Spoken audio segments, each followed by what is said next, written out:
በአፍሪካው ቀንድ አዲስ የኃይል አሰላለፍ እየመጣ ነው። The Horn of Africa, the epicenter of 21st century geopolitical maneuvering.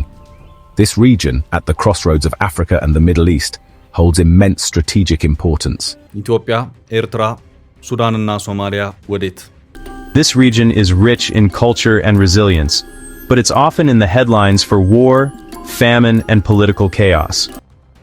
እስራኤል ለተገንጣያ ሶማሌላንድ የሰጠችው ሀገራዊ ዕውቅና የጫረው ትኩሳት። In a historic announcement, Israel has officially recognized Somaliland as an independent and sovereign state. I want you to know that I'm signing now, as we speak, Israel's official recognition of Somaliland. በትላንትናው ዕለት ከወደ እስራኤል ቴል አቪቭ የተሰማው ዜና ለግብጽና ለቱርክ አስደንጋጭ መርዶ ሆኗል። ፈጽሞ ማንም ባልጠበቀው መልኩ በድንገት እስራኤል ተገንጣዩን ሶማሌላንድን ከዛሬ ጀምሮ የማውቅሽ በሀገርነት ነው ስትል አስታውቃለች። የእስራኤሉ ጠቅላይ ሚኒስትር ቤንያሚን ኔታንያሁ ካሜራ ፊት ሆነውና የእውቅና መዝገቡን ይዘው በቀጥታ ለሶማሌላንዱ ፕሬዝዳንት በመደወል ይሄው የእውቅና ፊርማዬን ላኖር ነው ሲሉ ታይተዋል። ከዚያም በእውቅናው መዝገብ ላይ የእውቅና ፊርማቸውን የሚያኖሩበት ሁኔታ ተስተውሏል። I want you to know that I'm signing now, as we speak, Israel's official recognition of Somaliland. ከዚያም የዓለም መገናኛ ብዙሃን እየተቀባበሉ ይህንኑ የእስራኤልን የሶማሌላንድ ዕውቅና በስፋት መዘገቡን ተያያዙት። Israel on Friday became the first country to recognize Somaliland. Pretty shocking developments today with the Prime Minister of Israel, Benjamin Netanyahu, recognizing Somaliland. ይህ የእውቅና ዜና በሰበር እንደተሰማ በአፋጣኝ ከሶስት አቅጣጫ ተቃውሞዎች ተሰሙ። አንደኛው ከካይሮ፣ ሌላኛው ከአንካራ፣ ሶስተኛው ደግሞ ከአዲስ አበባ የተሰማ ተቃውሞ ነው። ከአዲስ አበባ ተቃውሞን ያሰማው የአፍሪካ ህብረት ነው። ከሁለት ዓመት በፊት ኢትዮጵያ ሶማሌላንድን በሀገርነት ለማወቅ ጀምረው የነበረውን ፕሮጀክት እስራኤል የመጀመሪያው የዓለማችን ሀገር በመሆን ለሶማሌላንድ ሀገራዊ ዕውቅናን ሰጥታለች። በካይሮና ሞቃዲሾ እንደዚሁም በቱርክ አንካራ ከባድ የፖለቲካ መርዶ ሆኗል። በአባይ ጉዳይ ኢትዮጵያ ተቀናቃኝ የሆነችው ግብጽ የሶማሊያ አንድነት አስጠባቂ ነኝ በማለት ላለፉት 2 ዓመታት በቀጠናው ላይ ታች ስትል የከረመች መሆኑ የሚታወስ ነው። የሶማሊያ አንድነት ጠበቃ ነኝ በማለት ጦር ጭምር ልካለው ስትል የከረመችው ግብጽ በትላንቱ የቴል አቪቭ እስራኤል ድንገተኛ የሶማሌላንድ ዕውቅና ከባድና ፈጣን ተቃውሞን አሰምታለች።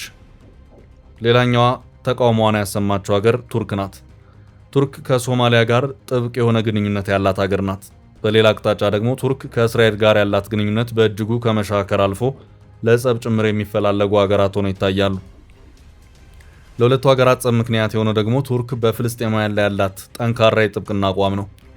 በሌላ አቅጣጫ ደግሞ ቱርክ በዋናዋ ሶማሊያ ጠንካራ የጦር ቤዝን እየመሰረተች ነው።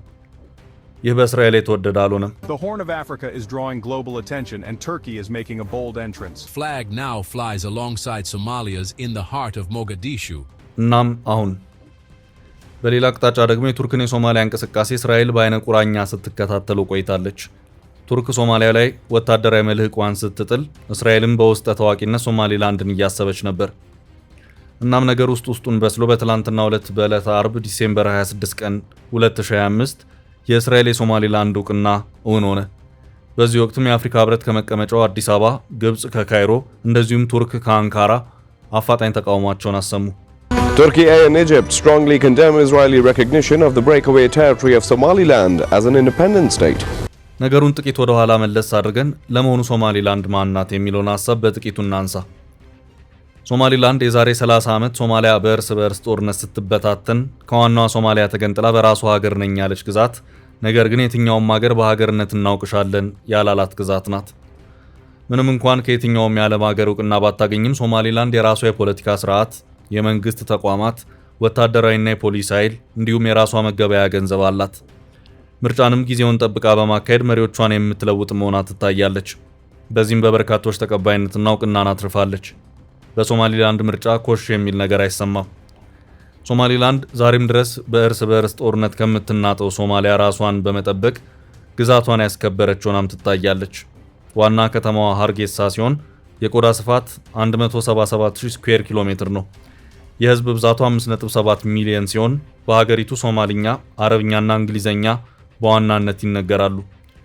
ከዋናው የሶማሊያ ክፍል በስተሰሜን የምትገኘው ሶማሌላንድ በኤደን ባህረ ሰላጤ ላይ የምትገኝ ከፊል በረሃማ የሆነች አካባቢ ናት። ሶማሌላንድ በስተሰሜን ከጅቡቲ፣ በስተምዕራብ ደግሞ ከኢትዮጵያ እንዲሁም በስተደቡብ ምስራቅ ደግሞ ከሶማሊያዋ ፑንትላንድ ግዛት ጋር ትዋሰናለች። የኢትዮጵያ መንግስት የዛሬ 2 ዓመት ለሶማሌላንድ ሀገራዊ እውቅናን ለመስጠት ሞክሮ የነበረ ቢሆንም በጊዜው የታየው ከባድ የዲፕሎማሲ ጫናና ርብርብ ነገሩን ረገብ አድርጎ ያዝ እንዲያደርግ አድርጎታል። የኢትዮጵያ መንግስት ለሶማሌላንድ እውቅና ሰጣለሁ ከማለቱ በፊት ሶማሌላንድን ብዙም ያሰባት ሀገር አልነበረም። ከዚያ በኋላ ግን ከዩኬ ፓርላማ አባላት እስከ ትራምፕና እስራኤል ድረስ ዳር ሲሉ ቆይተዋል። አሁን ኢትዮጵያ የጀመረችውን እስራኤል ጨርሰዋለች። ሌሎችም በዚህ መንገድ የሚከተሉ ይመስላል። በተለይ ደግሞ እንግሊዝና አሜሪካ ሶማሌላንድን ሀገር ነሽ ብለው በማወቁ በኩል ብዙም የሚቆዩ አይመስሉም። እንግሊዝ የቀድሞው የሶማሌላንድ ቅኝ ገዢ ሀገር ስትሆን አንዳንድ የሀገሪቱ የፓርላማ አባላት ሀገሪቱ ለሶማሌላንድ ሀገራዊ እውቅና መስጠት አለባት በማለት ሲወተውቱ ከርመዋል። አሁን በአፍሪካው ቀንድና በአጠቃላይ በምስራቅ አፍሪካ ይህ ነው ተብሎ በግልጽ ያለየለት አዲስ ኃይል አሰላለፍ እየመጣ ነው። ግብጽ፣ እስራኤል፣ አሜሪካ፣ ኢራን፣ ሩሲያ፣ የተባበሩት አረብ ኤምሬት፣ ሳውዲ አረቢያ፣ ቱርክ እና ሌሎችም ሀገራት በአዲስ መልኩ ወደ አፍሪካው ቀንድ እየመጡ ነው። አሁን ባለው ሁኔታ ሶማሊላንድ፣ ሶማሊያና ሱዳን ዋናዎቹ የመጫወቻ ካርድ እየሆኑ ይገኛሉ። የሱዳን የእርስ በርስ ጦርነት ቱርክን፣ ሩሲያን፣ የተባበሩት አረብ ኤምሬትስን፣ ግብጽን እንዲሁም አሜሪካን ስቧል። አሜሪካ ከሱዳን ተፋላሚዎች መካከል አንደኛውን አንጃ የሚመሩት ጀነራል አብዱልፈታህ አልቡርሃን መንግስታቸው ውስጡን በአክራሪ ሙስሊም ወንድማማቾች ተጠልፏል በሚል በጥብቅ እያስጠነቀቀችና እየተከታተለች ትገኛለች። ከዚህ ባለፈም አልቡርሃን ሩሲያን ወደ ቀይ ባህር መሳባቸውን በአሜሪካ በኩል በአይነ ቁራኛ ክትትል እንዲደረግባቸውን በማድረግ ላይ ነው። በቀይ ባህር አዲስ ኃይል እየመጣ ነው። ቀጣዩን የቀጠናውን ወታደራዊ ፉክክር ከፍ ያደርገዋል የሚሉ ትንታኔዎች እየተሰጡበትም ይገኛሉ። አሁን ሊሆን ጫፍ የደረሰውን አካሄድ ፈጽሞ አሜሪካ የምትፈልገው አይደለም። በቀይ ባህር አዲስ ኃይል ሆና ብቅ ያለችው ሩሲያ ናት። ሩሲያ የቀይ ባህር ዳርቻን ለመቆናጠጥ የኃይል አሰላለፏን ያስተካከለችው በሱዳን በኩል ነው። ሩሲያ ከሱዳን ጋር መግባባት ላይ በመድረስ ከዚሁ የሱዳን ግዛት ከሆነ የባህር በር ክፍል የተወሰነውን ወስዳ የባህር በር ቤዝን ለማቋቋም እንቅስቃሴ ከጀመረች ዓመታት ተቆጥረዋል። ሆኖም በአንድ መልኩ አሜሪካ የሱዳን ባለስልጣናትን በማስፈራራቷ፣ በሌላ አቅጣጫ ደግሞ ሱዳን በእርስ በርስ ጦርነት እንደዚሁም ሩሲያም ከዩክሬን ጋር ጦርነት በመግባቷ ጅምሩ ባለበት መቆም ግድ ብሎት ቆይቷል። ከተወሰኑ ጊዜያት ወዲህ የወጡት አዳዲስ መረጃዎች ደግሞ ሩሲያ ከሱዳን ባለስልጣናት ጋር በድጋሚ በመነጋገር ወደ ቀይ ባህር ለመግባት ንግግር የጀመረች መሆኑን የሚያመለክቱ ሆነዋል። ዘኒው አረብና ሌሎችም በርካታ ሚዲያዎች እየተቀባበሉ ዘግበውታል። አሁን ባለው ሁኔታ የሩሲያ ባህር ኃይል በሱዳን የቀይ ባህሯ የወደብ ከተማ ሊገነባ ያሰበው የባህር ኃይል ሎጂስቲክ ጣቢያን ነው። በዚህ ጉዳይ የጀነራል አብዱልፈታህ አልቡርሃን አገዛዝ ከሩሲያ ጋር ከጀመረው ግንኙነት ጋር በተያያዘ የአሜሪካ መንግስት ጥብቅ ማስጠንቀቂያን የሰጠው ቢሆንም የአልቡርሃን አገዛዝ ከሩሲያ የጦር መሳሪያዎች የሚያስፈልጉት በመሆኑ ማስጠንቀቂያውን ወደ ጎን በማለት ሩሲያን ማስጠጋቱን መርጦ ታይቷል። ይህም በቀይ ባህር አዲስ የኃይል ፍትጊያ እንዲፈጠር ምክንያት ይሆናል የሚሉ አስተያየቶች እየተሰጡበት ነው። ሩሲያ ፖርት ሱዳን ወደብ ላይ ባህር ኃይል ሎጂስቲክ ጣቢያ ለመገንባት በሚያስችላት ደረጃ ላይ ከደረሰች ከጀነራል መሐመድ ሐምዳን ዳጋሎ ጋር በፍልሚያ ላይ ያለው የጀነራል አብዱልፈታህ አልቡርሃን ጦር ሩሲያ ሰራሽ የሆኑ ጦር መሳሪያዎችን የሚያገኝ ይሆናል። ግብጽም ብትሆን ሱዳን ለሁለት ትከፈል ይሆን በሚለው ስጋት ውስጥ ገብታለች። ከአባይ ጋር በተያያዘ ኢትዮጵያን በመቀናቀኑ በኩል ሱዳን የግብጽ አጋር ናት። ሆኖም አሁን ሱዳን ውስጡን እየፈራረሰች ትገኛለች። እናም ግብጽ ከቱርክ ጋር በመሆን የሱዳንን አንድነት ለማስጠበቅ ላይ ታች በማለት ላይ ትገኛለች። በትላንትናው ዕለት የእስራኤሉ ጠቅላይ ሚኒስትር ቤንያሚን ኔታንያሁ ለሶማሌላንድ ሀገራዊ እውቅና በሰጡበት ወቅት የሱዳኑ ጀነራል አብዱልፈታህ አልቡርሃን ቱርክ አንካራ ላይ ከፕሬዝዳንት ረሲብ ጠይብ ኤርዶጋን ጋር በመምከር ላይ ነበሩ። ነገሮች ከሶማሊያ እስከ ሱዳንና ኤርትራ ብሎም እስከ አስመራና አዲስ አበባ ድረስ በዚህ መልኩ ተጠላልፈው ይታያሉ። እስራኤል በትላንትናው ዕለት ለሶማሌላንድ ሀገራዊ እውቅናን ከመስጣቷ ከቀናት በፊት የአሜሪካ ከፍተኛ ወታደራዊ አመራሮች ወደ ኢትዮጵያና ሶማሌላንድ ምልልስ ሲያደርጉ እንደነበር የሚታወስ ነው። እስራኤልና አሜሪካ የአንድ ሳንቲም ሁለት ገጽታዎች ናቸው። እስራኤል የምትወስዳቸው ወሳኝ እርምጃዎች በአሜሪካ እውቅና የተሰጣቸው መሆኑ ጥርጥር የለውም። ከዚህ አንጻር ከእስራኤል ቀጥሎ ለሶማሌላንድ ሀገራዊ እውቅና ትሰጣለች ተብሎ የምትጠበቀው አሜሪካ ናት። ይህ ከሆነ በአጠቃላይ በቀጠናው አስገራሚ የፖለቲካ አሰላለፎች መታየታቸው ግልጽ እየሆነ ይሄዳል ማለት ነው። የአማራ ብሔራዊ ንቅናቄ አብንን ወክለው የፓርላማ አባል የሆኑት ደሳለኝ ጫኔ እስራኤል ለሶማሌላንድ እውቅና የሰጠች መሆኑን ተከትሎ በቀጠናው ሊፈጠር ይችላሉ ያሉትን የኃይል አሰላለፍ እንደዚሁም በእነዚህ ሂደቶች ውስጥ ኢትዮጵያ ሊገጥሟት ይችላሉ ብለው ያሰቧቸውን ተግዳሮቶች በፌስቡክ የማህበራዊ ትስስር ገጻቸው ላይ አስፍረው ታይተዋል። የፓርላማ አባሉ በዚሁ ትንታኔያቸውም እስራኤል ለሶማሌላንድ ይፋዊ እውቅና የመስጠቷ ውሳኔ በምስራቅ አፍሪካ ፖለቲካና በመካከለኛው ምስራቅ ውስጥ ትልቅ ለውጥ የሚፈጥር ሌላ አዲስ ክስተት ነው። እስራኤል ሶማሌላንድን እውቅና መስጠቷ በምላሹ ወታደራዊ ቤዝ ወይም የባህር ጦር ሰፈር ለማግኘት የሚያስችላት ሲሆን ይህም ከሁቲዎችና ኢራን ጋር ያላትን ሽኩቻ በቀጠና የበላይነት ማግኘት የሚያስችላት ሲሆን በምላሹ ሶማሌላንድ ጋዛውያንን የመቀበል ግዴታ የሚጥልባት ይመስላል ሲሉም አስታውቋል። ደሳለኝ ጫኔ ያክለውም ውሳኔው ሶማሊያን፣ ግብፅን፣ ተርኪየንና አብዛኛው የአረብ ሊግ ሀገራትን የሚያስከፋ ሲሆን ለሶማሌላንድ ምናልባት ደግሞ ለኢትዮጵያና አረብ ኤሚራቲን የሚያስደስት ይመስላል። ኢትዮጵያ ከሶማሌላንድ ጋር የተፈራረመችው የመግባቢያ ስምምነት ኤምኦዩ ዓለም አቀፍ ድጋፍ እንዲያገኝ በር ሊከፍት ይችላል።